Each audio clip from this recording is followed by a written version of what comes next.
I bought two renewed iPhone 14 Pros to see what's inside of a Temu refurbished iPhone. These phones were not cheap at all, so if there are any non-original parts in these phones, I'm gonna be very mad, and they definitely scammed me. Considering how much I paid for these, they better be in absolutely mint condition. Boom.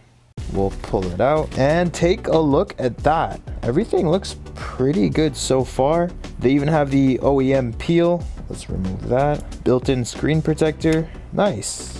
Not bad at all. So included with the box, we have the 20-watt charger from Apple. No clue if this is OEM or not. It's really hard to tell. We also have a cable, probably not OEM. We'll put those aside and we'll focus on the iPhone 14 Pro from Temu. I'm surprised this even came. So I am noticing a few things, but nothing crazy here. Like the charging port looks a little bit dirty and the mute switch also looks a little bit dirty. There's also some scratches and scuffs on the body of the phone, but other than that, nothing really stands out. The only thing that does concern me a bit is the fact that this comes with a screen protector. Sometimes refurbishing companies use these to cover up the scratches, so I'm gonna remove this and see if they're hiding anything.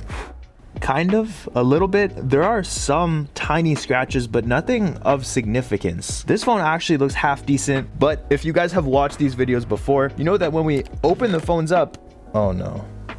It usually tells a different story. But first, let's go ahead and boot this guy on and see what's going on.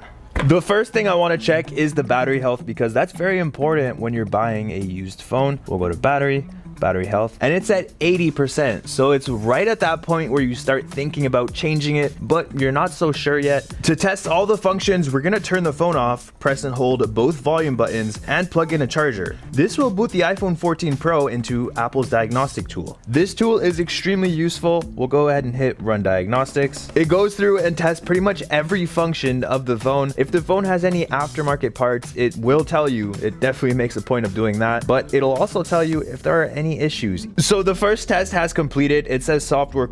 It's just going to tell us to update. Nothing to worry about there. If we go down, Apple Pay, everything else has a check mark beside it, which is great. We'll continue the other tests. These tests usually give us a good idea of what to expect when we open the phone up, like in our back market video, but recently we had an Amazon renewed phone that passed all of these tests and somehow still looked like this on the inside. What even is that? The last thing we have to test is the camera image quality before we open it up. This is the one I'm most concerned about because I've bought many refurbished phones in the past, and usually this is the part that doesn't work the way you'd want it to. The testing is complete, and surprisingly, the first Temu iPhone actually passed. It passed literally everything. But that doesn't mean the inside is all good, and that doesn't mean that the next phone will pass the same way that this one did.